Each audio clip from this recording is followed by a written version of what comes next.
Hello friends, कैसे हैं आप सब। दोस्तों, आज के वीडियो में मैं लेकर आया हूं आपके लिए CSIR नेट लाइफ साइंसेज के जून 2023 के पार्ट ए के क्वेश्चंस।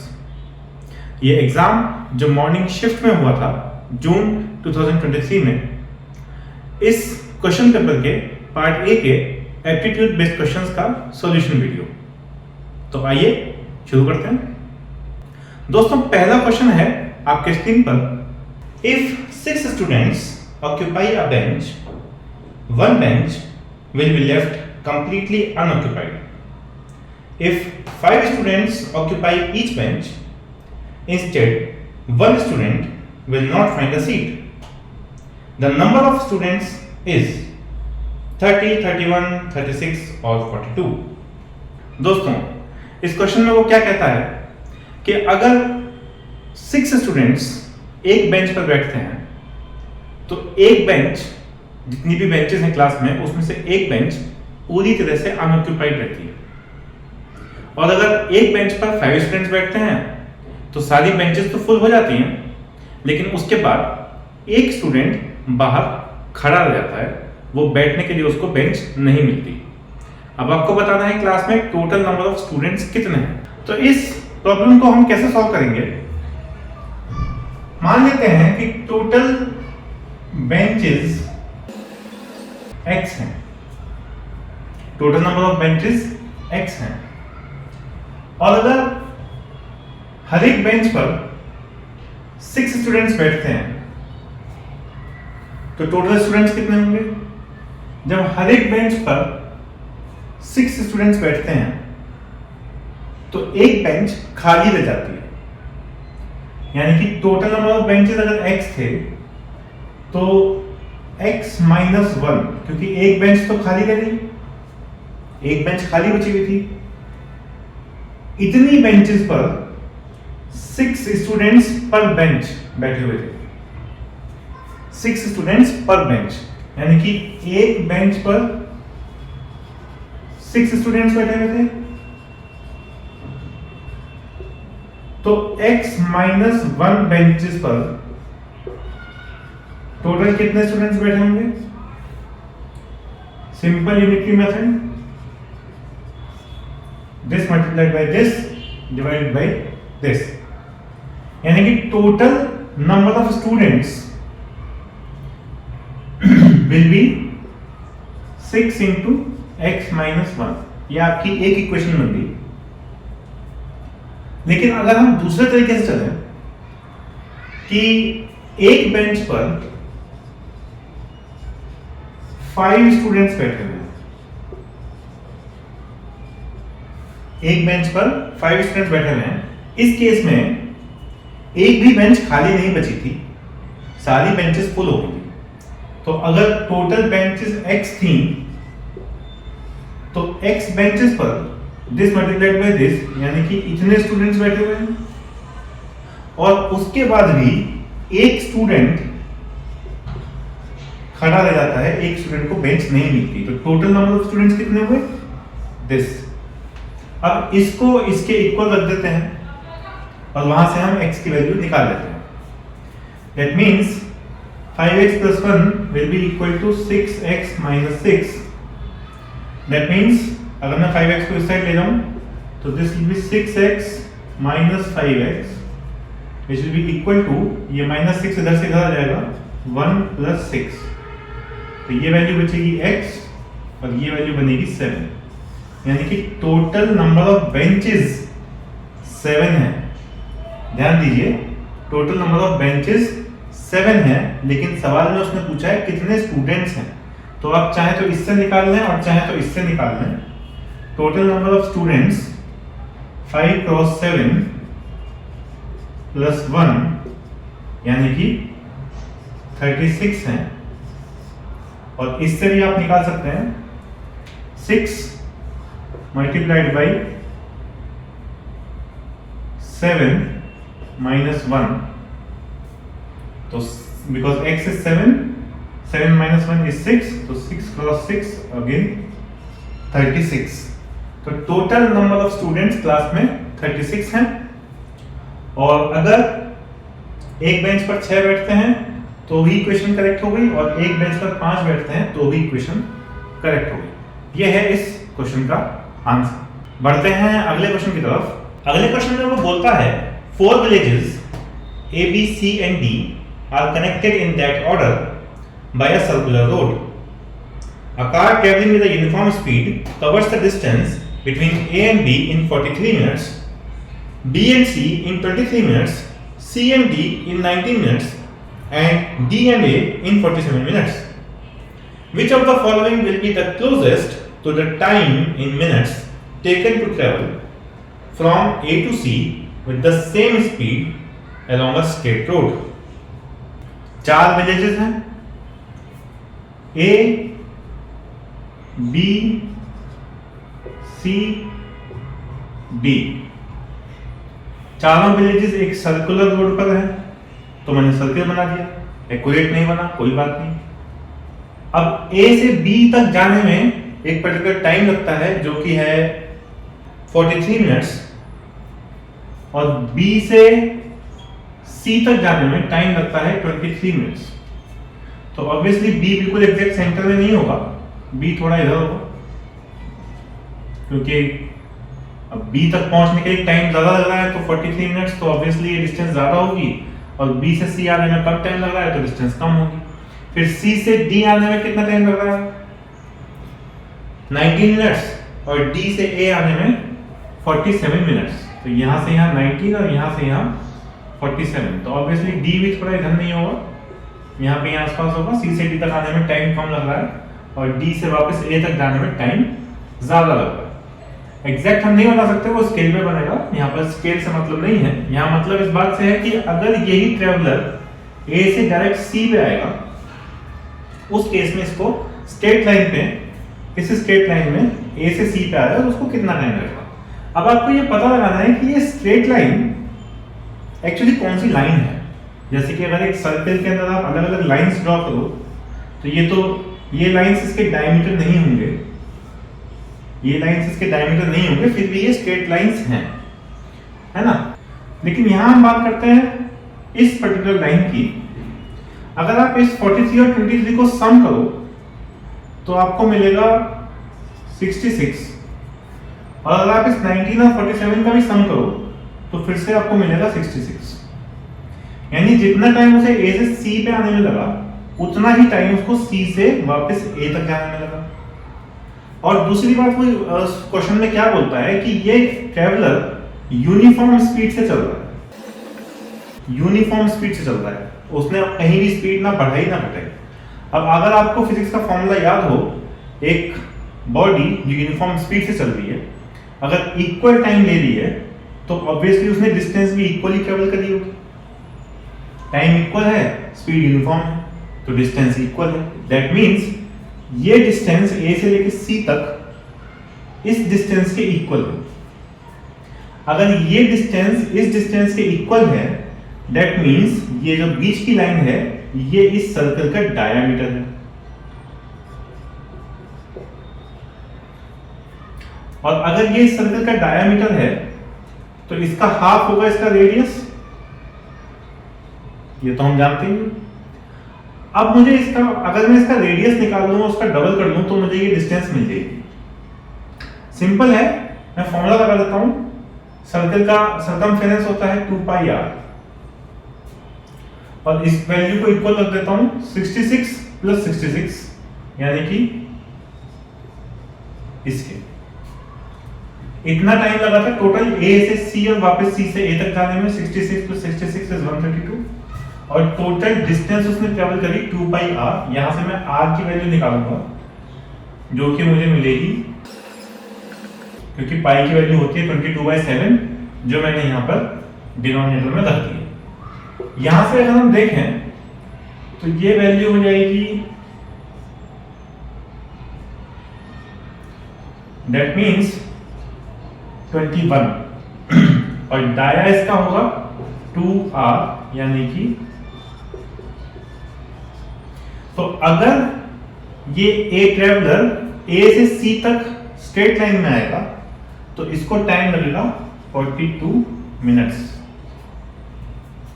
तो यहाँ पर option first is the right answer. Next question. A test consists of 20 questions and the students are awarded 4 marks for the correct answer and minus 1 mark for the wrong answer and 0 mark for an unattempted question. Which of the following could be a possible number of questions attempted by a student who secured 27 marks? Options are 15, 16, 17 और 18. देखिए total 20 questions हैं. हर एक सही question पे marks मिलते हैं 4 और हर एक गलत क्वेश्चन पे मार्क्स -1 डिडक्ट हो जाते हैं, जैसा कि CSIR नेट के पार्ट सी में होता है. और 0 मार्क्स मिलते हैं अगर क्वेश्चन अटेम्प्ट नहीं किया, अनअटेम्प्टेड. लेकिन ये वैल्यू सिर्फ कंफ्यूज करने के लिए दी है, इसका कहीं कोई यूज नहीं है, क्योंकि वो सवाल में पूछ रहा है लास्ट में कि कितने क्वेश्चंस अटेम्प्ट किए होंगे, कितने क्वेश्चंस अटेम्प्ट किए होंगे आउट ऑफ 20 कि उस बंदे के, दीज आर द ऑप्शंस, कि इस बंदे के 27 मार्क्स बन रहे. अब इस क्वेश्चन को हमें सॉल्व करने के लिए ऑप्शंस से चलना पड़ेगा. इसमें अप्रोच उल्टी चलेगी. पहले आपको ऑप्शन से सोचना है कि क्या सही आंसर हो सकता है. स्टार्ट करते हैं 15 से. थोड़ा सा टाइम लगता है इससे क्वेश्चन सॉल्व करने में, जब आपको ऑप्शन से सोचना पड़े और आंसर आपको लास्ट में आके मिले. कैसे मिलेगा लास्ट में ये मैंने आपको पहले बता दिया, लेकिन कैसे मिलेगा वो अप्रोच देखना.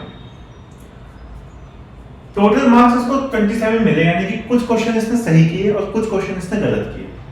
अगर इसने सारे क्वेश्चन सही किए होते तो फिर, और गलत एक भी क्वेश्चन ना किया होता, तो जो मार्क्स होते वो 4 के मल्टीपल में होते. अगर एक क्वेश्चन सही किया होता तो 4 मार्क्स, 2 सही किए होते तो 8 मार्क्स, 3 सही किए होते तो 12 मार्क्स, 4 क्वेश्चन सही किए होते तो 16 मार्क्स. ऐसे 4 के मल्टीपल में सारे ऑप्शंस चलते. लेकिन आंसर है 27 मार्क्स जो इसने अटेन किए. मतलब हो सकता है कि इसने 28 मार्क्स या 32 मार्क्स के क्वेश्चन सॉल्व किए हों और बाद में कुछ नेगेटिव मार्किंग कर दी, कुछ क्वेश्चन गलत कर दिए, जिसकी वजह से वो घटते घटते स्कोर 27 पर आ गया. एक नंबर घटता गया और स्कोर 27 पर आ गया. तो यहां से हम शुरू करें. 15 क्वेश्चंस अगर उसने अटेम्प्ट किए, तो अगर 15 के 15 सही होते तो मार्क्स आते इसके 60, लेकिन मार्क्स तो आए हैं 27. यानी कि 15 में से कुछ कम क्वेश्चन सही किए थे और कुछ क्वेश्चंस गलत किए थे. तो मान लेते हैं कि इसने 10 क्वेश्चन सही किए रफली, क्योंकि यहाँ पर कैलकुलेशन इजी है. 10 से 10 क्वेश्चन सही किए तो डेफिनेटली 5 क्वेश्चन गलत किए होंगे. अगर ऐसा हुआ तो 10 क्वेश्चन सही करने पर उसने 40 मार्क्स अटेन किए और 5 क्वेश्चन गलत करने पर उसने 5 मार्क्स लेस करवा लिए. तो क्या टोटल कितना बनेगा? 35. ये 27 से बहुत ज्यादा है, तो गलत हो गया. तो यहां पर हमें कम करना पड़ेगा. तो 9 क्वेश्चंस अटेम्प्ट किए, यानी कि 36 मार्क्स गेन किए, और 15 में से 9 घटा दो, यानी कि 6 क्वेश्चंस रॉन्ग किए, तो -6. 36 - 6 इज 30. अभी भी हम 27 से ज्यादा कर रहे हैं. अगर 8 क्वेश्चंस सही किए होते तो मार्क्स अटेन करता 32, और 7 क्वेश्चंस गलत किए होते तो 7 मार्क्स माइनस हो जाते, यानी कि मार्क्स आते 25. आप 35 से 30 और 30 से 25 में आ गए, लेकिन आप 27 पर नहीं पहुंच पाए. यहां पर अगर आप और कम करोगे, 7 करोगे, तो यहां से और नीचे जाओगे. तो ये अटेन हो सकता है, ये अटेन हो सकता है, ये अटेन हो सकता है, ये अटेन हो सकता है. लेकिन अगर 15 क्वेश्चंस अटेम्प्ट किए होते तो किसी भी सूरत में आप ये इस नंबर पे पहुंच नहीं पा रहे. ठीक है, तो यानी कि 15 ऑप्शन इज रॉन्ग. 16 से देखें. 16 के केस में वापस वहीं चलते हैं हम. लगभग 8 और 9 क्वेश्चंस अटेम्प्ट करने पर कुछ फिगर 27 के आसपास आ रही थी, तो मैं वहीं से शुरू करूंगा. मान लेते हैं कि इसने 8 क्वेश्चंस अटेम्प्ट किए, तो टोटल मार्क्स इसके बनते हैं 32। लेकिन अगर 8 सही किए होते तो 16 माइनस 8 यानी कि 8 क्वेश्चन गलत किए तो -8, वैल्यू आ गई 24। ये 27 से कम है। अब 9 क्वेश्चन अगर अटेम्प्ट किए तो 36 और 7 क्वेश्चन गलत किए तो -7, वैल्यू आ गई 29।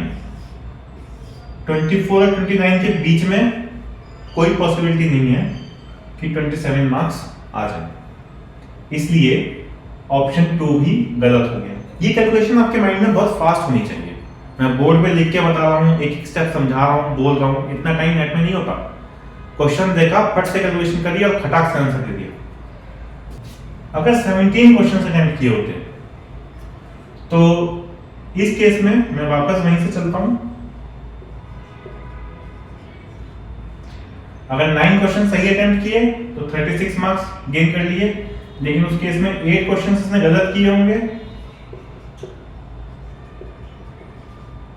तो वैल्यू आ गई 28। ये 27 से जस्ट 1 ज्यादा है। और अगर 8 क्वेश्चन अटेम्प्ट किए होते सही, उस केस में वैल्यू हो गई 23।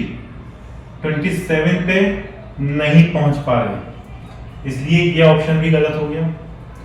बचा ये एक ऑप्शन, इसमें देखते हैं, ऑब्वियसली यही आंसर बनता है फिर, लेकिन फिर भी हमें क्रॉस चेक करना होता है। अगर इस केस में 8 क्वेश्चंस सही किए होते तो स्कोर ये बनता, और डेफिनेटली 10 क्वेश्चंस गलत किए होते, नहीं बात बनी, गड़बड़ हो गया। अगर 9 क्वेश्चन सही किए होते और अगर 9 ही क्वेश्चन गलत किए होते 27 पहुंच गए हम अपने आंसर पर। यानी कि उसने 18 क्वेश्चंस अटेम्प्ट किए जिसमें से 9 सवाल सही थे और 9 गलत थे। तो जब 9 क्वेश्चन सही थे तो 36 मार्क्स अटेन किए, और क्योंकि 9 क्वेश्चन गलत कर दिए तो 9 मार्क्स माइनस हो गए, इसलिए एग्जैक्ट वैल्यू आ गई 27 जो उसने गेन किए। यही एक पॉसिबिलिटी है और इसके अलावा कोई पॉसिबिलिटी नहीं बनती, इसलिए fourth option is right answer. A, B, C, D and E are members of a family. A is a doctor and wife of a lawyer. ये क्वेश्चन कुछ फैमिली ट्री बताता है। ये बोलता है कि A, B, C, D and E एक ही family के अलग अलग मेंबर्स हैं और ये आपस में किसी न किसी रिलेशनशिप में है। किस तरीके से रिलेशनशिप में है उसको देखते हैं।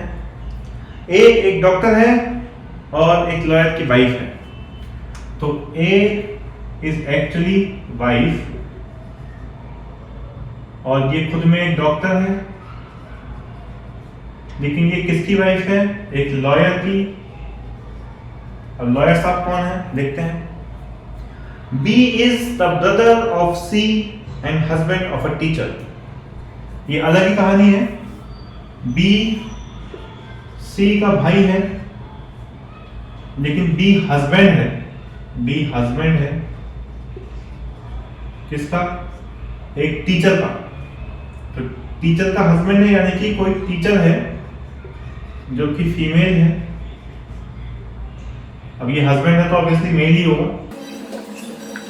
ये बी जो है ये मेल है। बी और सी आपस में भाई हैं। अभी तक नहीं पता कि सी भाई है कि बहन है। She is an engineer and daughter of lawyer. अब सी क्या है? सी इंजीनियर भी है और एक लॉयर साहब की डॉटर भी है।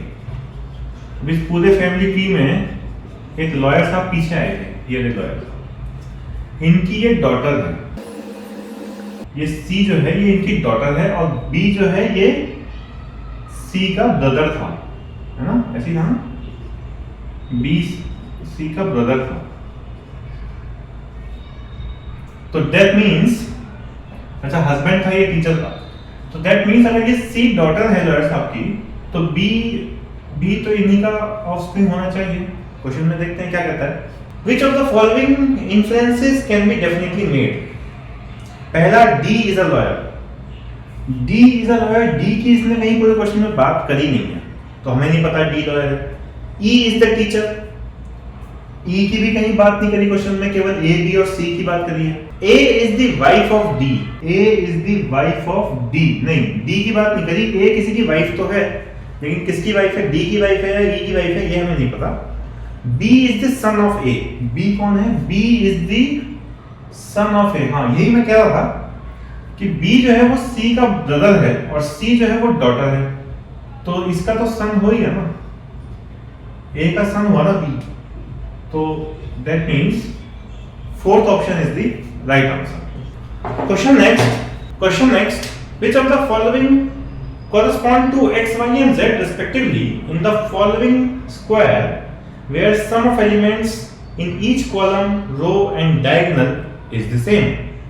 दोस्तों कुछ इस तरह की टेबल दी है उसने और वो बोलता है कि x, y और z की वैल्यू बताइए, लेकिन वैल्यू ऐसी होनी चाहिए कि यहाँ पर जो भी वैल्यू रखे हैं उसके बाद इसका सम और इन तीनों का सम और इन तीनों का सम इक्वल हो, ऐसे ही इन तीनों का सम भी इक्वल बन जाए।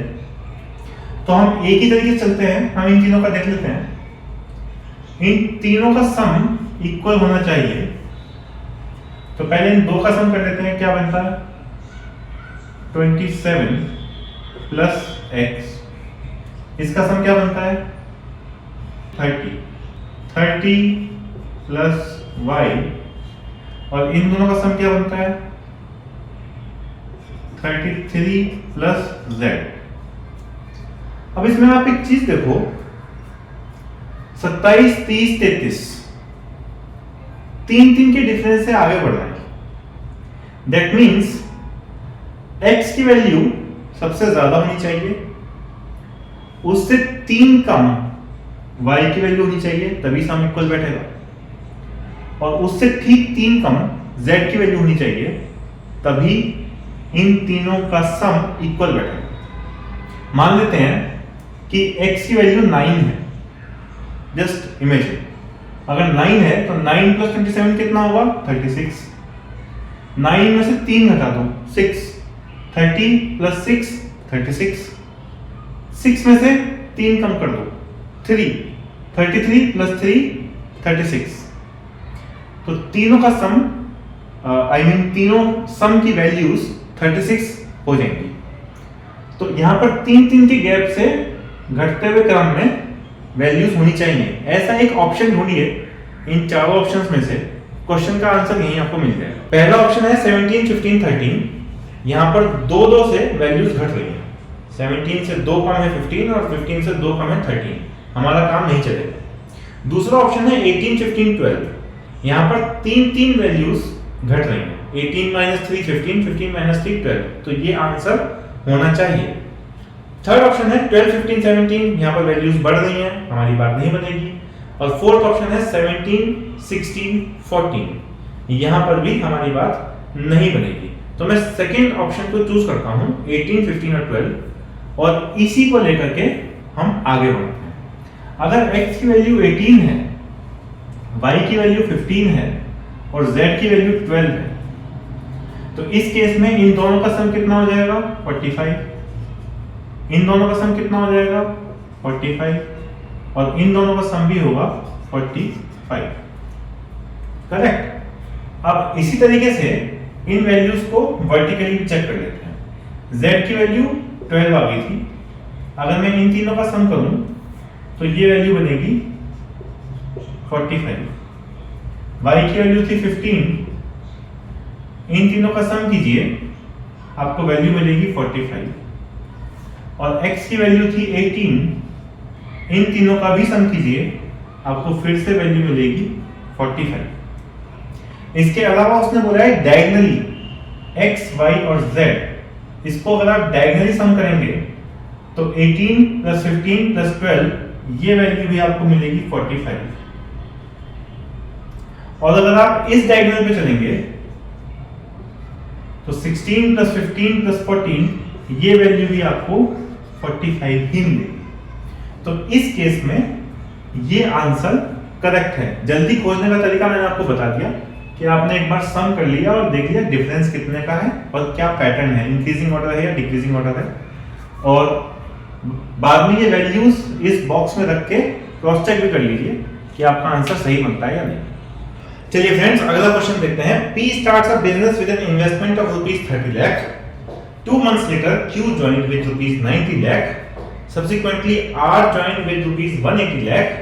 The year-end profit of rupees 1.2 crore was distributed in proportion of investment and duration in the partnership. If the profit received by R was rupees 60 lakh, how many months after Q did R join? दोस्तों, बहुत ही अलग type का question आया है CSIR net में। ये question आया है पार्टनरशिप से। 2-3 पार्टनर्स हैं, किसी ने कितना इन्वेस्ट किया, किसी ने क्या किया, इस तरह के क्वेश्चन सब CSIR नेट में आने शुरू हो गए हैं। और लाइफ साइंस के स्टूडेंट्स अक्सर इस तरह के मैथ्स के साथ बहुत ज़्यादा रूबरू नहीं होते। एक्चुअली आप लोग बायोलॉजी चूज ही इसलिए करते हो कि आपका मैथ से पीछा छूटे, पर ये जो मैथ एप्टीट्यूड बेस्ड क्वेश्चन हैं ये कभी आपका जिंदगी में पीछा छोड़ेंगे नहीं। इसलिए आप क्वेश्चन की तरफ बढ़ते हैं। 3 पार्टनर हैं, पार्टनरशिप कुछ टाइम के बाद करी। स्टार्ट किया था पी ने काम किया 12 महीने के लिए, पूरा 1 साल इसने काम किया, 1 साल बाद प्रॉफिट आया था। क्यू ने पी के 2 महीने बाद ज्वाइन किया, 2 महीने बाद, यानी कि इसने 10 महीने टोटल काम किया। ड्यूरेशन की मैं बात कर रहा हूं, कितनी ड्यूरेशन के लिए कौन बंदा पार्टनरशिप में या बिजनेस में रहा। आर ने क्यू के कितने टाइम बाद ज्वाइन किया, यही एक सवाल है जो हमें खोज के निकालना है। तो मान लेते हैं कि आर ने टोटल बिजनेस किया for x number of months, है ना। अब इन्वेस्टमेंट किसका कितना था, पी का इन्वेस्टमेंट था 30 लाख, क्यू का इन्वेस्टमेंट काफी ज्यादा था 90 लाख, और आर का इन्वेस्टमेंट था 180 लाख। इसने इसका 3 टाइम्स किया, इसने इसका 2 टाइम्स किया। 1 साल के बाद कंपनी का टोटल प्रॉफिट था 1.2 करोड़। 1.2 करोड़ मतलब 120 लाख, जिसमें से 60 लाख का प्रॉफिट अकेले ये भाई साहब ले गए। तो इसमें से इसे माइनस करोगे तो बचे 60 लाख का प्रॉफिट किसके पास गया, पी और क्यू के पास। इन दोनों ने मिला के 60 लाख का प्रॉफिट किया, ये अकेला 60 लाख का प्रॉफिट ले गया। आपको पता लगाना है कि आर ने क्यू के कितने टाइम के बाद ज्वाइन किया, ठीक है। तो अगर मैं देखूं जिस रेशो में, जिस इन्वेस्टमेंट के साथ जितनी ड्यूरेशन के लिए इन लोगों ने काम किया, इसको मैं अगर मल्टीप्लाई करूं तो मेरे पास वैल्यू आती है 12 क्रॉस 30 यानी कि 360, 10 क्रॉस 90 यानी कि 900, एंड x क्रॉस 180 यानी कि 180x। टोटल वैल्यू ये आती है। और अगर मैं इन दोनों का रेशो लूं प्रॉफिट का, जो एक्चुअल वैल्यू है प्रॉफिट की, वो है 60 लाख फॉर आर। यहां पर मैं एक रेशो बनाने की कोशिश करता हूं, ratio of R versus P and Q, क्योंकि हमारे पास यहां पर जो प्रॉफिट है इसका डिवीजन हमें नहीं पता। तो हमने यहां पर इन दोनों को एक साथ ले लिया, P प्लस Q। इनका प्रॉफिट है 60/60। 60 अकेला प्रॉफिट R का था और 60 लाख प्रॉफिट था P प्लस Q दोनों का, 60/60।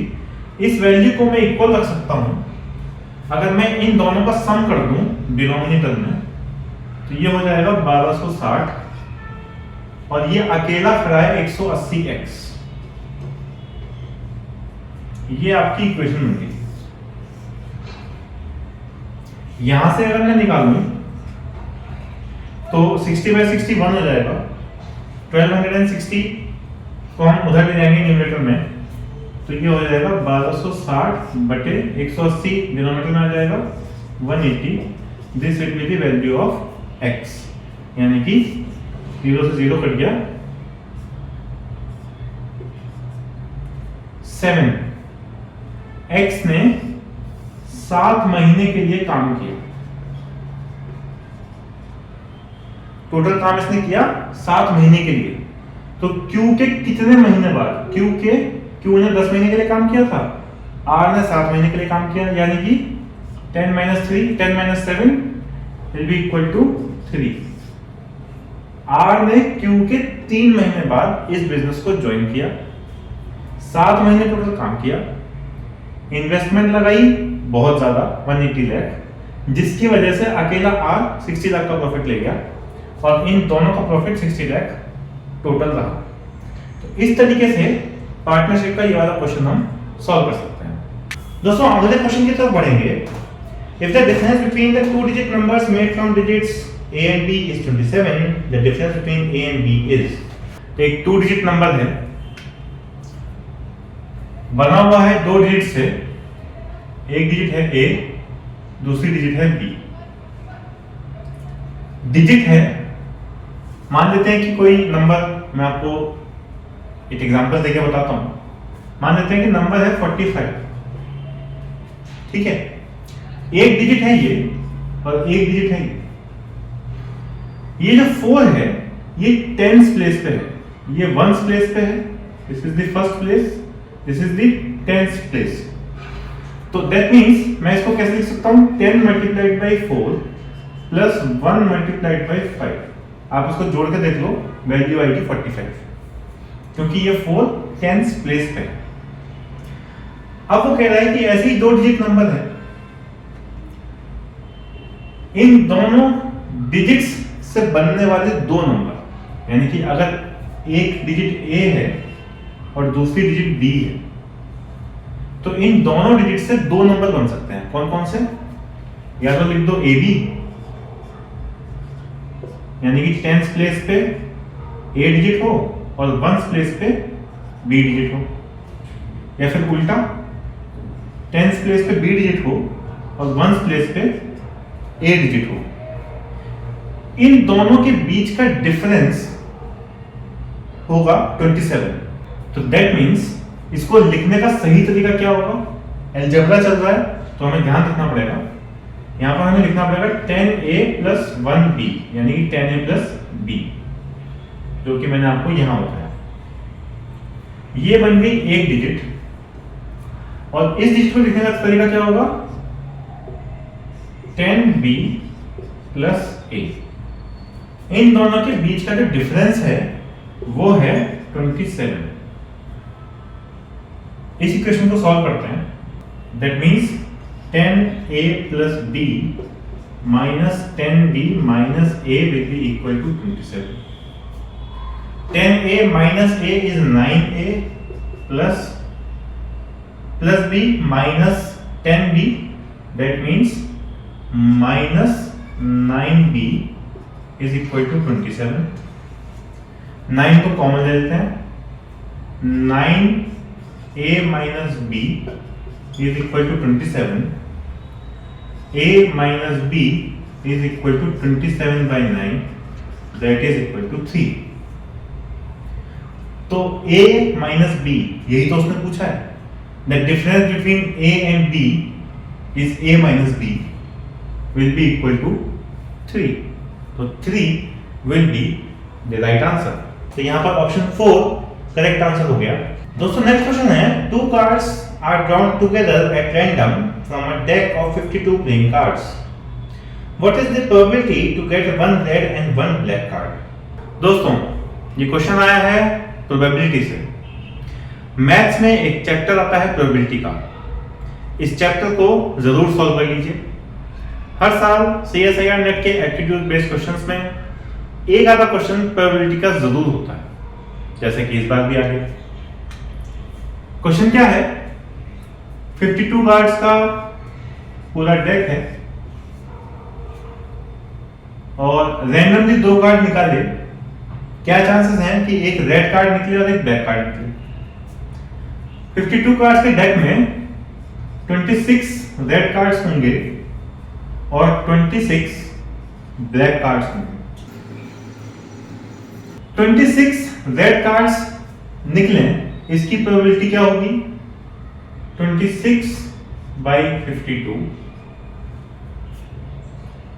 और उसी के साथ साथ मैं इसको रेड मार्कर से करता हूं। Let me make it 26 by 52।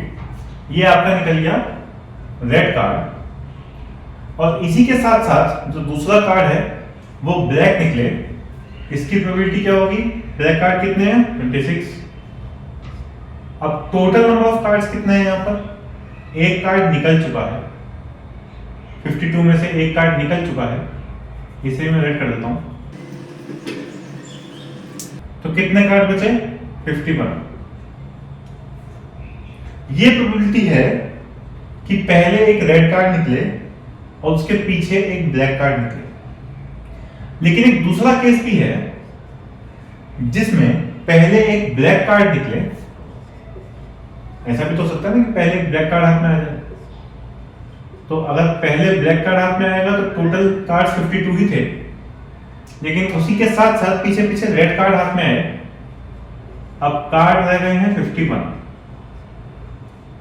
ये टोटल प्रोबेबिलिटी होगी रेड और ब्लैक कार्ड्स के एक साथ निकलने की। इसका वैल्यू रहेगा 2 मल्टीप्लाइड बाई, अब मैं ब्लैक पेन से लिखा हूं, 26 बाई 52 मल्टीप्लाइड बाई 26 बाई 51। क्योंकि ये वैल्यूज दोनों सेम है इसलिए मैंने ब्रैकेट में इस वैल्यू को लेकर बाहर 2 ले लिया common. This will cancel out this and we are left with this only. तो 26 by 51 should be the right answer। यानी कि यहां पर ऑप्शन 3 करेक्ट है। अगला क्वेश्चन देखते हैं। ABCD is a square, EFGH is a rectangle inscribed within the square with its sides parallel to the diagonal AC of the square. The perimeter of the rectangle EFGH is 16. The side of the square is। दोस्तों diagram अगर बिल्कुल NEET ना बने तो उसके लिए sorry, मगर आप मान लीजिए कि ये एक स्क्वायर है जिसके अंदर एक रेक्टेंगल फिक्स कर दिया है। इस स्क्वायर का A B C D total perimeter हमको नहीं पता, साइड हमको नहीं पता। उसने पूछा है इसकी साइड निकालनी है, एक साइड की क्या वैल्यू है, लेकिन उसने अंदर एक रेक्टेंगल बना दिया जो एग्जैक्टली इसके डायगोनल के पैरेलल है और इसकी इसने वैल्यूज दी हैं E F G H, corner की वैल्यूज हैं, और इसका पेरीमीटर उसने दिया है 16। तो पेरीमीटर मतलब ये प्लस ये प्लस ये प्लस ये। अब आपको पता है कि हर एक स्क्वायर का ये वाला एंगल 90 होता है, यानी कि ये एक राइट एंगल ट्रायंगल है, और क्योंकि ये रेक्टेंगल एग्जैक्टली इसके डायमीटर के पैरेलल है, इसका मतलब ये जो डिस्टेंस है ये इस डिस्टेंस के इक्वल होगा।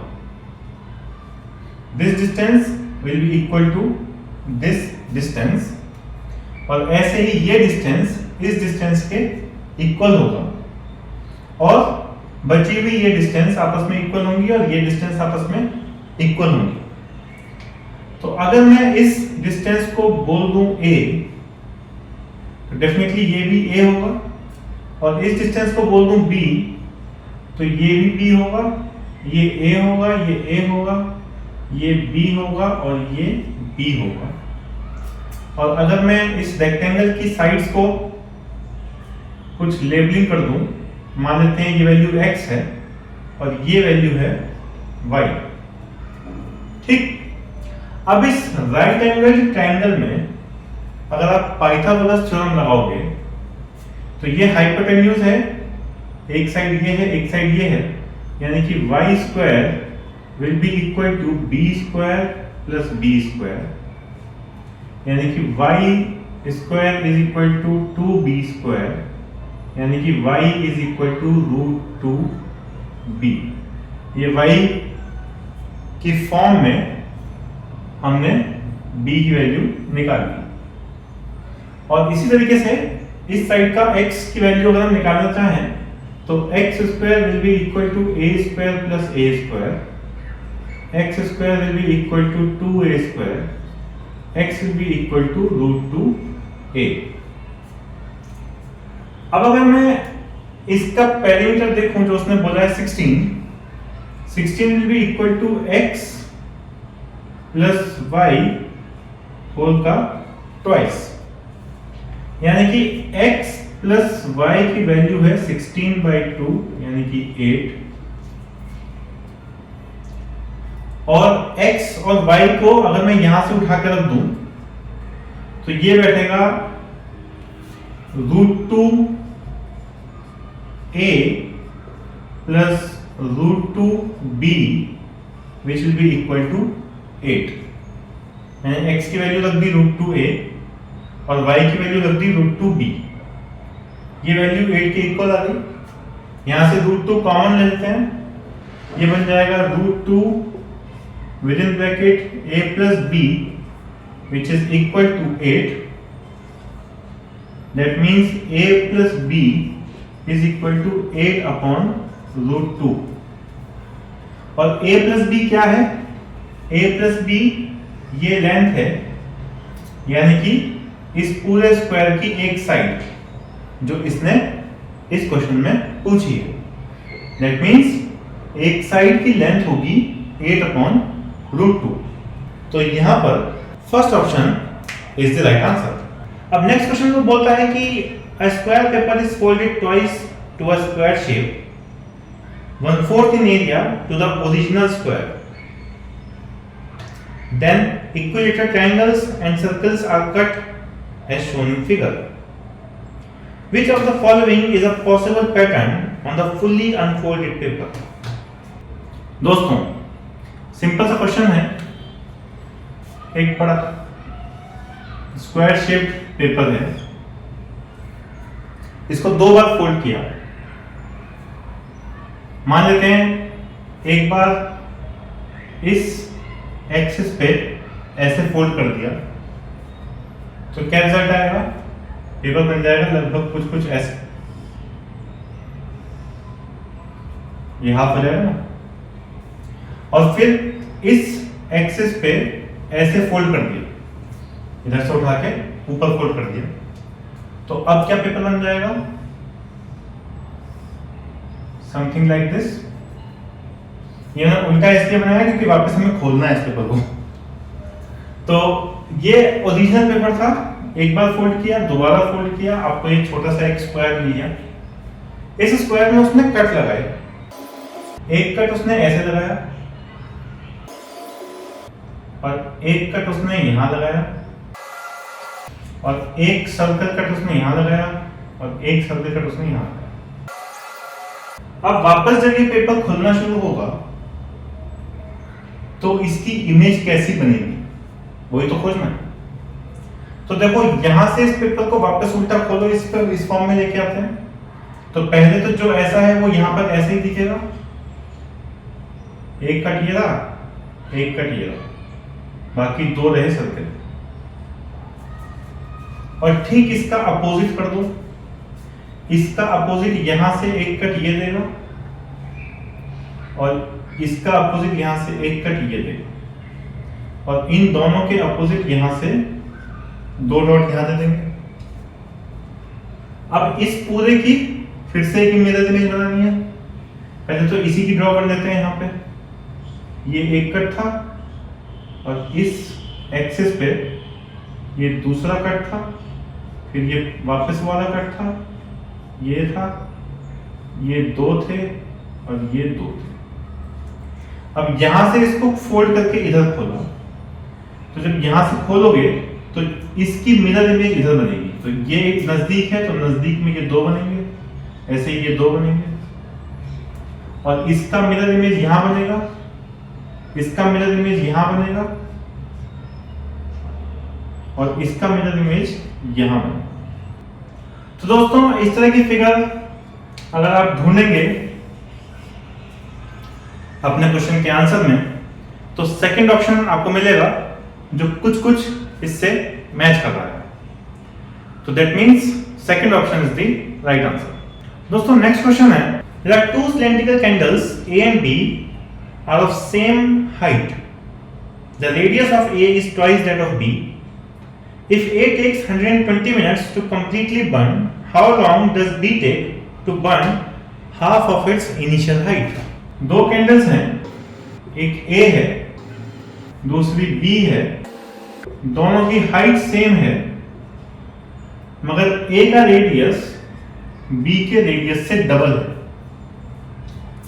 जब बर्निंग की बात आई तो ये वाली कैंडल कंप्लीट बर्न होने में 120 मिनट्स लेती है, तो ये वाली कैंडल हाफ बर्न होने में कितना टाइम लेगी?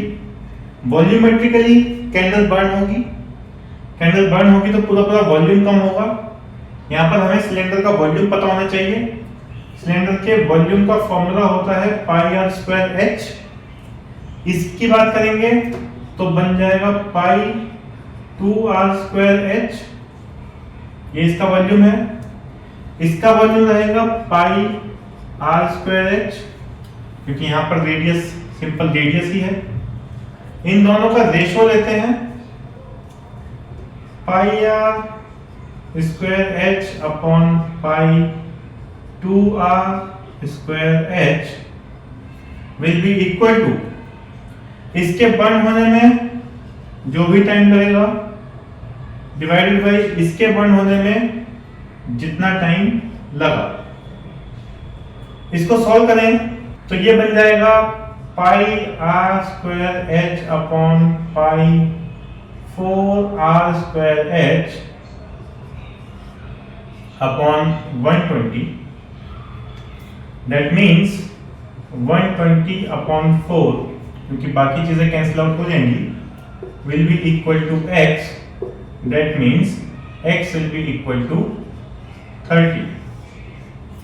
ये टोटल टाइम लगेगा इस पूरी कैंडल को बर्न होने में।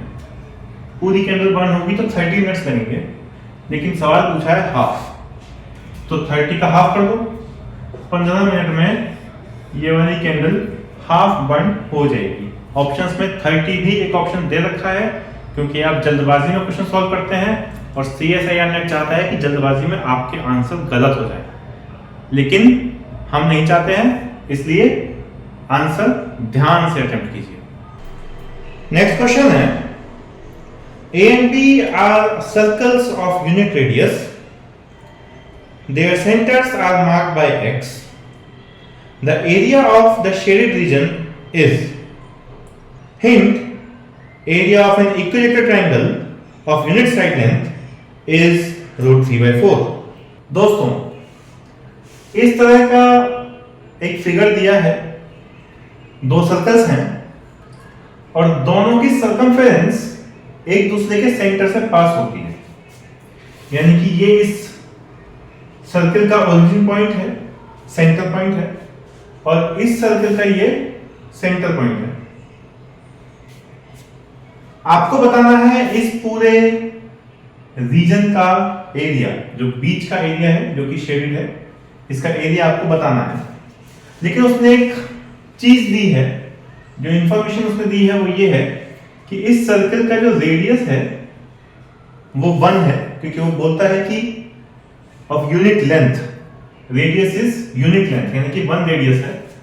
दूसरा वो बोलता है कि इक्विलैटरल ट्रायंगल का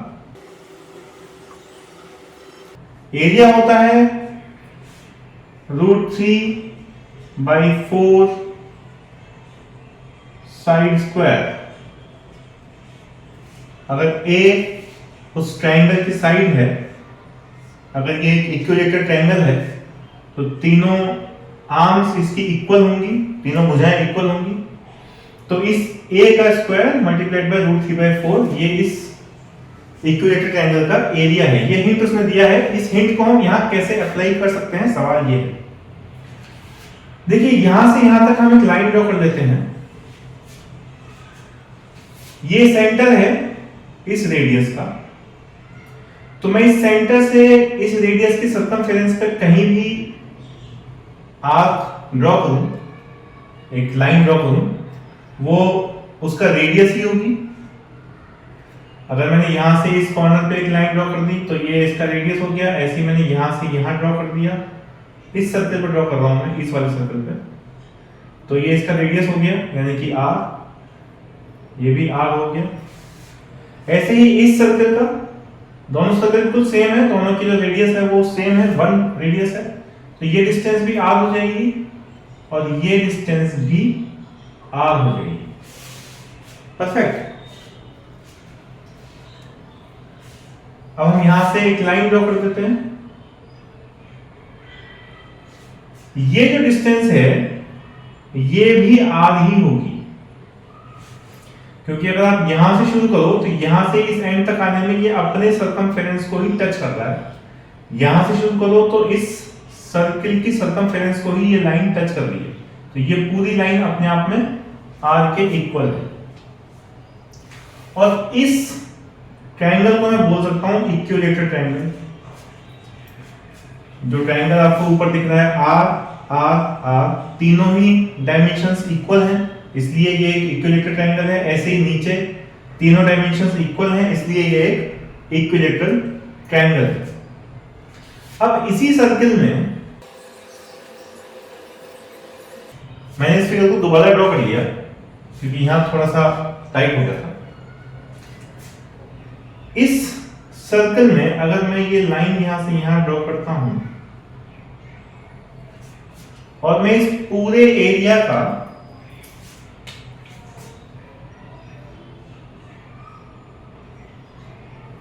इस पूरे रीजन का एरिया निकालता हूं, ठीक, और इस एरिया में से मैं इस एरिया को माइनस करता हूं।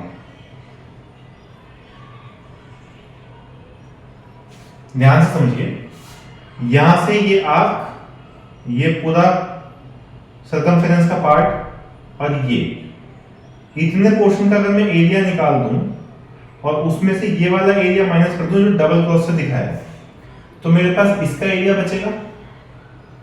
और फिर मैं इसको डबल कर दूंगा इधर, इसका ये हाफ एरिया हो गया ना, इस वाले इस जो शेडेड रीजन है इसका हाफ एरिया इधर हो गया, इसी का अगर मैं डबल कर दूंगा तो मेरे पास इस पूरे शेडेड रीजन का एरिया मिल जाएगा।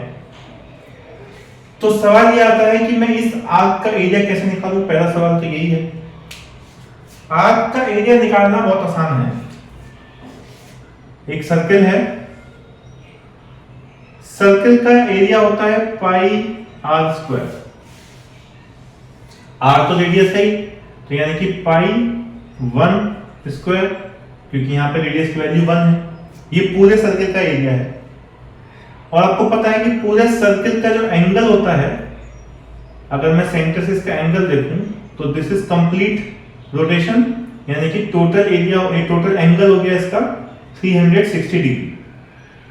टोटल एंगल, जब आप पूरा राउंड द क्लॉक घूम जाते हो तो एंगल आपको मिलता है 360, यानी कि 360 डिग्री के लिए एंगल हुआ पाई, तो 1 डिग्री के लिए एंगल कितना होगा, पाई बाई 360। परफेक्ट। अब मुझे इस आर्क का एरिया देखना है। इस आर्क में अगर मैं किसी तरीके से ये वाला एंगल पता कर दूं, ये एंगल कितना है, तो मैं उस एंगल से इसको मल्टीप्लाई कर दूंगा। अब इस एंगल को देखने के लिए देखिए, ये इक्विलेटरल ट्रायंगल है, तो इसका जो ये वाला एंगल होगा ये होगा 60 डिग्री, क्योंकि इक्विलेटरल ट्रायंगल के तीनों ही एंगल्स 60 डिग्री होते हैं। और ऐसे ही नीचे भी एक इक्विलेटरल ट्रायंगल है, तो इसका एरिया होगा 60 डिग्री, यानी कि टोटल एरिया, टोटल एंगल बन गया 120 डिग्री, यानी कि ये वाला जो एंगल है इसकी वैल्यू है 120 डिग्री, एंगल की वैल्यू है। इस एंगल को मैं इससे मल्टीप्लाई कर देता हूं, मल्टीप्लाइड बाय 120, यानी कि जो यहां पर एरिया है इस आर्क का, वो एरिया है पाई बाई 3, क्योंकि आर स्क्वायर, आर इज 1, तो 1 स्क्वायर इज 1, 120 अपॉन 360 इज 3, तो पाई बाई 3 एरिया आया इस पूरे आर्क का, पूरे आर्क का एरिया आया है। इसमें से मुझे ये वाला एरिया माइनस करना है। इस एरिया को निकालने के लिए सिंपल है, अगर मैं इस ट्रायंगल को ध्यान से देखूं, उसने बोला है area of equilateral triangle is √3/4 a square side square. Side यहां पर क्या है r। अगर मैं इस ट्रायंगल का एरिया निकाल दूं तो मैं केवल इस ट्रायंगल की बात कर रहा हूं, ये इक्विलेटरल ट्रायंगल है, इस ट्रायंगल का मैं एरिया निकालता हूं √3/4, इसकी एक साइड है r स्क्वायर, r की वैल्यू 1 है इसलिए एरिया बन जाएगा √3/4 1 स्क्वायर यानी कि √3/4। लेकिन इसका आधा कर देते हैं, इस हाफ को निकाल देते हैं, केवल इस हाफ को रखते हैं अपने पास क्योंकि हमें इस पूरे का चाहिए, तो यहां से आधे का निकाल देते हैं। तो इस हाफ का एरिया कितना बनेगा, हाफ ऑफ दिस यानी कि 1/2 इंटू √3/4, राइट। लेकिन अभी हमको इसका भी एरिया चाहिए तो इसका डबल कर देंगे, एग्जैक्टली इसका डबल नीचे की साइड हो जाएगा यानी कि मल्टीप्लाइड बाय 2। तो 2 से 2 कट गया यानी कि इस ट्रायंगल का एरिया आया, जिसको मैंने डबल मार्क से दिखा रखा है, इसका एरिया आया √3/4। तो अब इस एरिया में से अगर मैं ये एरिया माइनस कर दूं तो इस पूरे आर्क में से इस ट्रायंगल का एरिया माइनस हो जाएगा यानी कि π/3 माइनस √3/4। ये एरिया आया इस पोर्शन का, ये एरिया आया है इस पोर्शन का।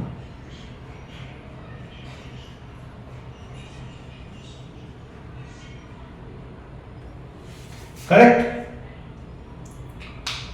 अब इसका हमें डबल करना, तो इसको मल्टीप्लाई कर देते हैं 2 से, तो मल्टीप्लाइड बाई 2 यानी कि 2π/3 माइनस 2/4 इज 1/2 यानी कि √3/2।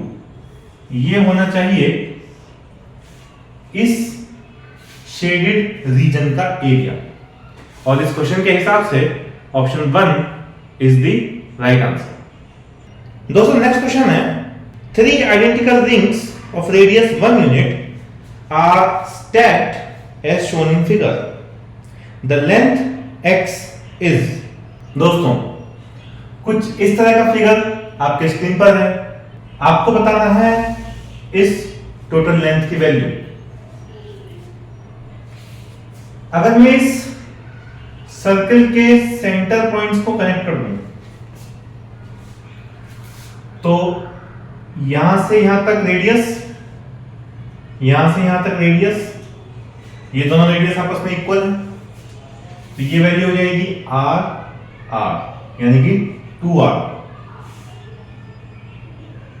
यहां से यहां तक रेडियस इस सर्कल का, यहां से यहां तक रेडियस इस सर्कल का, ये लेंथ हो जाएगी 2r। यहां से यहां तक रेडियस, यहां से यहां तक रेडियस, ये लेंथ भी हो जाएगी 2r। यानी कि इस पूरे ट्रायंगल के तीनों साइड्स की वैल्यू हो गई 2r, यानी कि फिर से ये क्या बन गया, एक इक्विलेटरल ट्रायंगल। अगर मैं इस ट्रायंगल की ये वाली लेंथ निकाल दूं परपेंडिकुलर, फिगर बहुत अच्छा नहीं बना उसके लिए सॉरी। इस ट्रायंगल का सेंटर जो एल्टीट्यूड है वो वैल्यू निकाल दूं और उस वैल्यू में एक लेंथ ये जोड़ दूं और एक लेंथ ये जोड़ दूं, तो मेरे पास ये लेंथ हो जाएगी यहां से यहां तक, ये लेंथ हो जाएगी यहां से यहां तक, और ये लेंथ आ जाएगी यहां से यहां तक। तो टोटल मेरे पास x की वैल्यू आ जाएगी। अब पहले इस लेंथ को देख लेते हैं, ये लेंथ r के इक्वल है, ये लेंथ भी r के इक्वल है, और r की वैल्यू उसने बताई है 1। तो यहां पे ये वैल्यू हो गई 1, ये वैल्यू हो गई 1। मुझे डिस्टेंस निकालनी है ये वाली, असली मसला यहां फंसा। तो इक्विलेटरल ट्रायंगल का जो एरिया था, जो हमने अभी समझा, वो था √3/4 उसकी साइड का स्क्वायर। यहां पर एक साइड की वैल्यू क्या है 2r, यानी कि √3/4। 2 r की वैल्यू 1 है इसलिए मैं 2 लिख रहा हूं, 2 स्क्वायर, यानी कि √3/4 मल्टीप्लाइड बाई 4 यानी कि √3। और एक और फॉर्मूला होता है इक्विलेटरल ट्रायंगल का एरिया निकालने का, वो होता है half into base into height. Base यानी कि ये, हाइट यानी कि ये। तो बेस की वैल्यू क्या है r प्लस आर यानी कि 2r। 2r is actually 2, r की वैल्यू 1 है, तो half into 2 into height is equal to √3, क्योंकि √3 हम पहले बता चुके हैं कि एरिया है कितना। 2 से 2 कट जाएगा, h की वैल्यू आ गई √3। ये है इसकी हाइट जिसको हमने कैलकुलेट करना था। तो टोटल x की वैल्यू कितनी हो गई h प्लस 1 प्लस 1 यानी कि √3 प्लस 1 प्लस 1 यानी कि 2 प्लस √3। ये होगा इस क्वेश्चन का सही आंसर। x की वैल्यू आएगी 2 प्लस √3, यानी कि यहां option 1 is the right answer. Next question देखते हैं। Given graph depicts the data of people going to gym and deaths per year in different cities. Which of the following can be definitely concluded from the graph?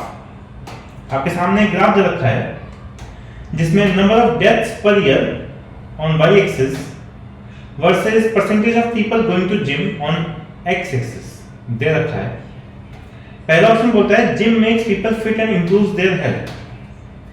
ऐसा कुछ इस graph से predict नहीं होगा, क्योंकि हमें नहीं पता कि कितने लोगों के ऊपर ये डेटा, ये स्टडी की गई है। ऑल्दो इस ग्राफ से ये साफ दिखता है कि अगर परसेंटेज ऑफ पीपल कम है जो जिम जा रहे हैं तो उनकी डेथ पर ईयर ज़्यादा है, और वो लोग जो जिम जा रहे हैं उनकी डेथ पर ईयर थोड़ी कम है, क्योंकि ग्राफ जो है वो इंक्लाइनिंग है, तो इसलिए ऐसा समझ में आता है। लेकिन फिर भी gym makes people fit and improves their health, ऐसा कुछ ऑप्शन क्लियर नहीं होता। सेकंड है none will die if all go to gym. सब लोग जिम में जाएं तो कोई मरेगा नहीं, ये तो पॉसिबल ही नहीं है। जीवन का सत्य है कि जिसने जन्म लिया है वो मरेगा जरूर, डेथ तो होगी होगी, चाहे आप जिम जाएं चाहे ना जाएं। Gym helps people to save their lives in cities. Gym से लोगों की जान बचती है शहरों में।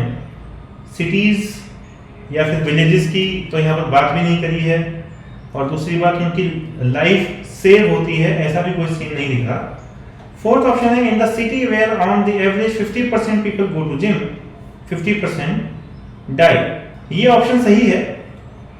यहाँ पर डेटा की फॉर्म में बात हो रही है। अगर 50% लोग जिम को जा रहे हैं तो लगभग 50 डेथ्स हो रही हैं पर ईयर। ये लॉजिक सही बनता है इस ग्राफ के हिसाब से, इसलिए यहाँ पर fourth option is the right answer. Which of the following is incorrect?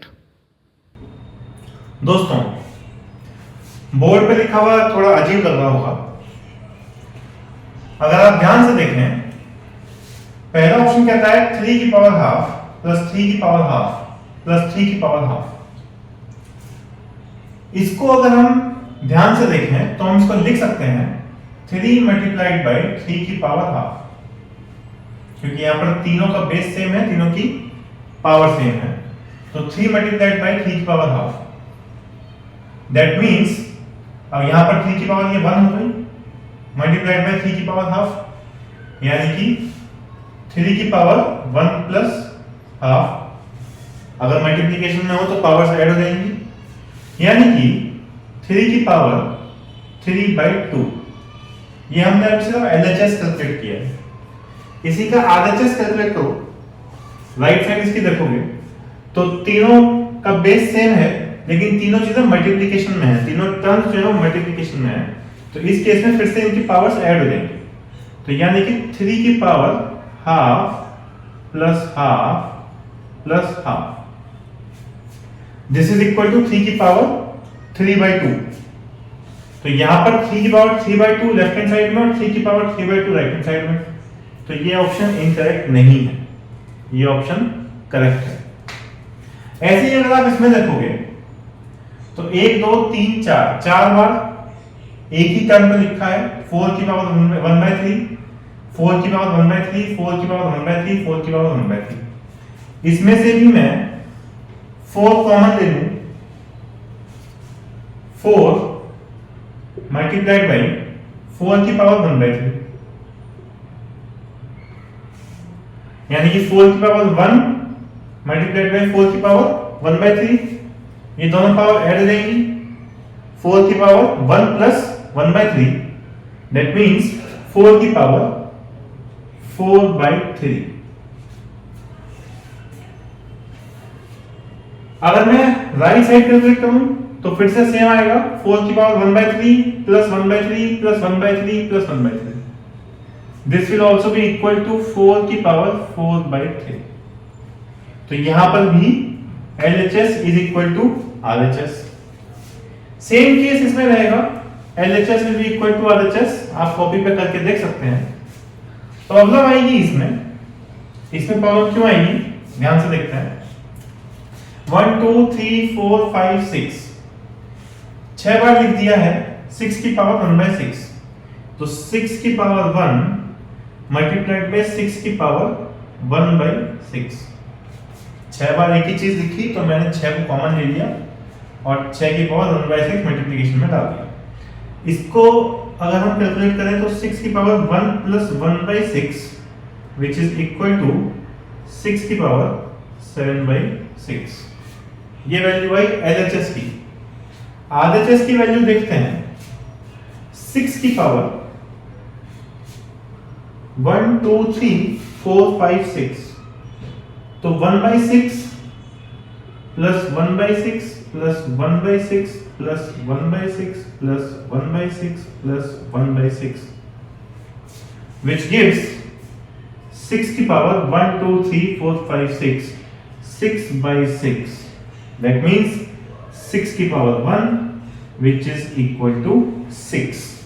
यहां पर 6 की पावर है 7/6, लेकिन यहां 6 की पावर है केवल 1 या फिर 6, that means ये जो फोर्थ टर्म दी है ये है इनकरेक्ट। तो इस फोर्थ ऑप्शन पे आपको टिक मार्क करना था, यहां पर fourth option is incorrect. Next question है, Mary and Mike are married to each other, John is Mary's brother while Douglas is Mike's brother. In a gathering of 2 children of Mary and Mike, 3 of John and 2 of Douglas, the number of first cousin pairs or siblings children are first cousins to each other is।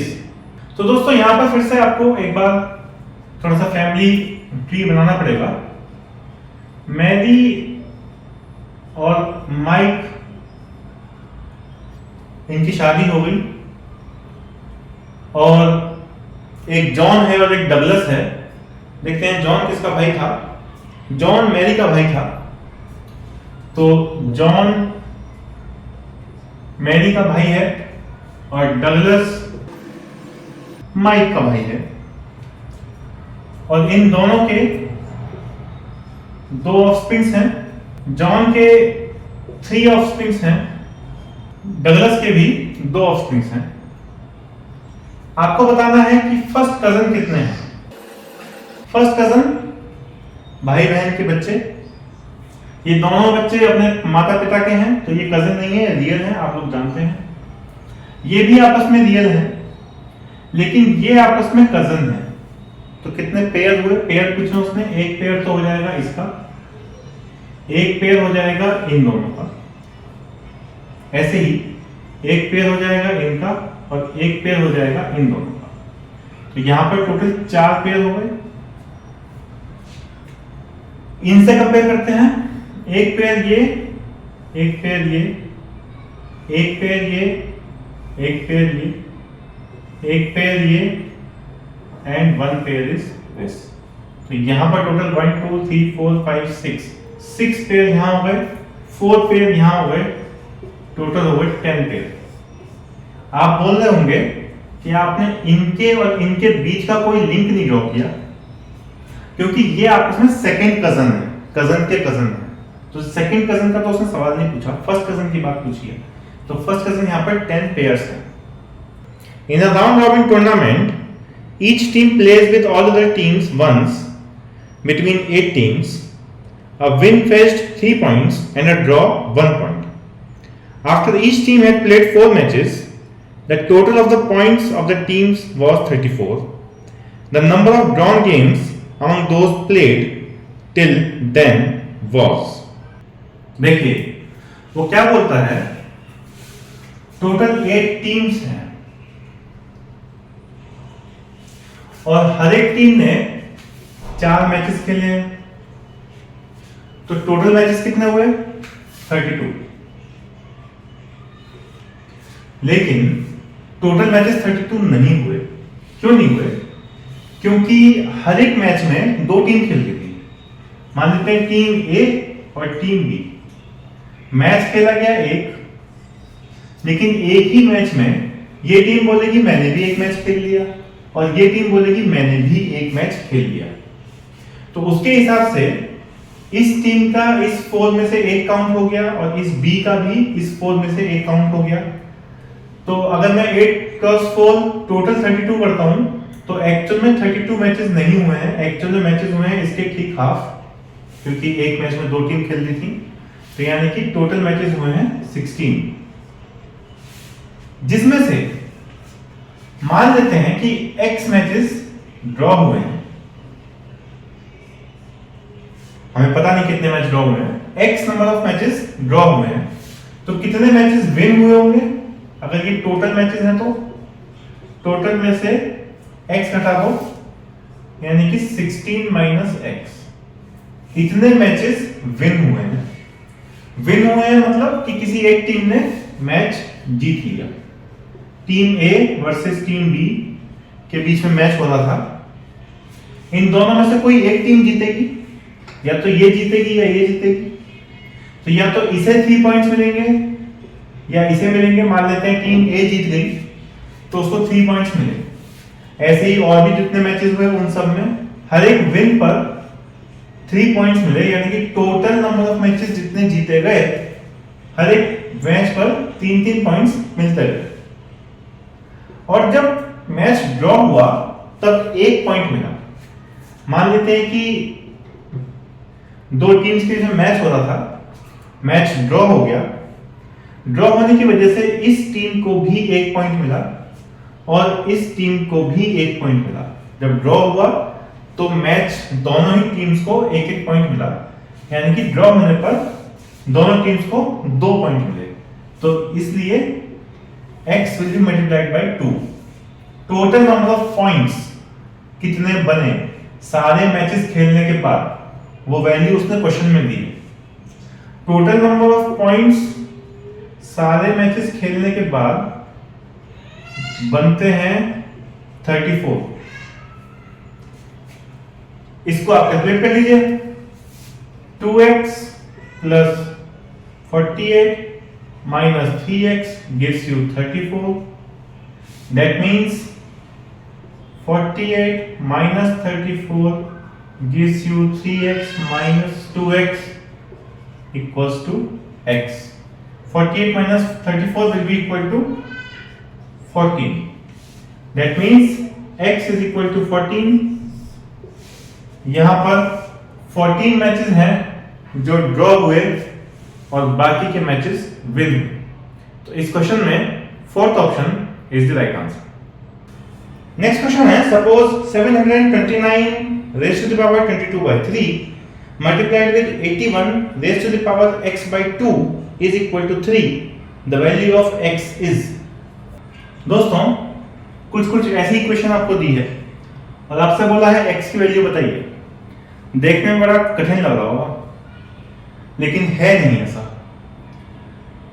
3 की बात उसने करी, इसको हम 3 की power 1 भी लिख सकते हैं।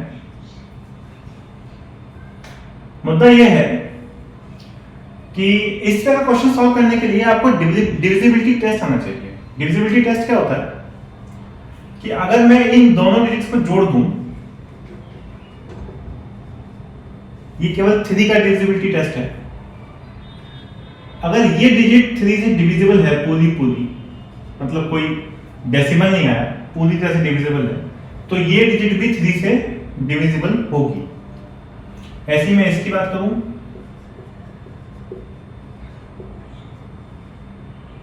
इस 18 को आप 3 से डिवाइड कर लो, फिर से आपके पास आंसर आएगा 6, यानी कि 18 is completely divisible by 3, that means this value is also completely divisible by 3।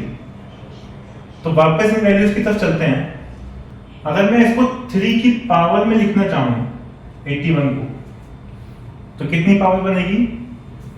3 cross 3 9 cross 3 27 cross 3 81, यानी कि 3 की power 4 will be equal to 81। अब इसकी पावर है x/2, simple.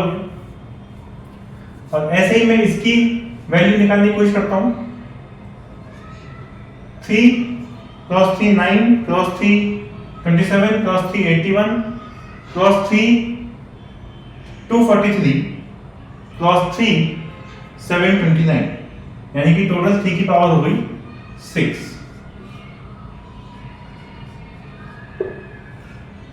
This value is equal to this. ऐसे केसेस में हम multiply करते हैं तो 3 की पावर हो जाएगी 6 cross 22/3 into 3 cross 4.x/2, this will be equal to 3 raise to power 1। अगर बेसिस सेम हो तो पावर्स को ऐड करके लिखा जा सकता है। दिस इज 1, ये 1 आ जाएगी पावर। इसको हम थोड़ा सा सिंप्लीफाई कर लेते हैं। This will be 44 plus 2x is equal to 1। यहां से अगर मैं x की वैल्यू निकालूं तो 2x will be equal to 1 minus 44, x will be equal to 1 minus 44 is minus 43, minus 43 divided by ये 2 इधर आ जाएगा, दैट मीन्स माइनस 21.5। माइनस 21.5 आप इस इक्वेशन से सॉल्व करने की कोशिश करेंगे तो आपको आंसर मिलेगा माइनस 21.5। यही इस क्वेश्चन का सही आंसर है। नेक्स्ट क्वेश्चन है, the possible number of integers between 1000 and 10,000 containing 2 2s 1 0 and 1 3, for example 2 2 3 is an integer is। अब 1000 और 10,000 के बीच में कितनी डिजिट आ सकती हैं? इससे कम करोगे तो 4 डिजिट नंबर मिल जाएगा, यानी कि 4 डिजिट्स के बीच में ही आपको नंबर ढूंढना है। पहली शर्त तो ये हो गई कि देयर शुड बी 4 डिजिट्स। दूसरी शर्त ये है कि इन चारों डिजिट्स में ये वाली वैल्यूज होनी चाहिए। जैसे कि उसने एग्जांपल दिया 2 0 2 3, परफेक्ट। तो कितने ऐसे इंटीजर्स इनके बीच में आ सकते हैं? तो मैं एक रो बना देता हूं जिसमें 4 कॉलम्स हैं, और पहली डिजिट पे क्या आ सकता है? पहली डिजिट पे या तो ये वाला 2 आ सकता है, या फिर ये वाला 2 आ सकता है, या फिर ये वाला 3 आ सकता है। 0 नहीं आ सकता, क्योंकि अगर मैं 0 यहां लिख दूंगा, उसके आगे मैं कुछ भी 3 लगा दूं, 3 डिजिट कुछ भी लिख दूं, तो ये एक्चुअली एक 3 डिजिट नंबर बनेगा। ये नंबर इस 1000 से छोटा होगा, लेकिन उसने पूछा है 1000 से 10,000 के बीच में, तो इसलिए 0 फर्स्ट डिजिट 0 नहीं हो सकती। परफेक्ट। दैट मीन्स मेरे पास यहां पर केवल 3 ऑप्शन हैं जिन्हें मैं इस फर्स्ट डिजिट पे रख सकता हूं। तो यहां मैंने लिख दिया 3 ऑप्शंस हैं। सेकंड डिजिट में मैं किसको रख सकता हूं? अब 4 मेरे पास वैल्यूज थी, उसमें से एक कट गई, 3 बची। इन तीनों में से मैं किसी को भी रख सकता हूं सेकंड डिजिट पे। तो दैट मींस मेरे पास फिर से यहाँ पे 3 ही ऑप्शंस हैं। एक और वैल्यू कट गई, 2 ऑप्शंस बचे, तो यहाँ मेरे पास 2 ऑप्शंस हैं। एक और वैल्यू चली गई, यहाँ मेरे पास एक ऑप्शन है। इस तरीके से मेरे पास अलग अलग ऑप्शंस हैं। तो टोटल नंबर ऑफ वैल्यूज कितनी हो सकती हैं? मल्टीप्लाई कर देंगे तो टोटल नंबर ऑफ वैल्यूज आ जाएंगी, लेकिन यहां पर एक छोटा सा ग्लिच है। ग्लिच ये है कि यहां पर ये 2 इंटीजर्स 2 और 2 रिपीट हो रहे हैं। फॉर एग्जांपल मैंने यहां लिखा 2023। मैं इसको आपको रेड मार्कर से लिख के दिखाता हूं। मान लेते हैं हमने लिखा 2023। अगर मैं इन दोनों 2s को अलग पलट कर दूं तो मैं लिखूंगा 2 0 2 3। इन दोनों वैल्यूज में कोई डिफरेंस नहीं है, रिपीट हो रहे हैं दोनों। बस फर्क कितना है कि मैंने एक 2 को पहले रख दिया और दूसरे 2 को पीछे रख दिया, फिर भी वैल्यू सेम है। इस तरह के इंटीजर्स को हमें इसमें से हटाना होगा। That means divided by 2 factorial. So here the answer will be 2 factorial. Will cancel out. Total 9 numbers ऐसे होंगे, 9 ऐसे प्रकार के नंबर्स होंगे 1000 से 10000 के बीच में, जिनमें 2 बार 2 आएगा, एक बार 0 और एक बार 3 आएगा। तो यहां पर 9 इज द राइट आंसर।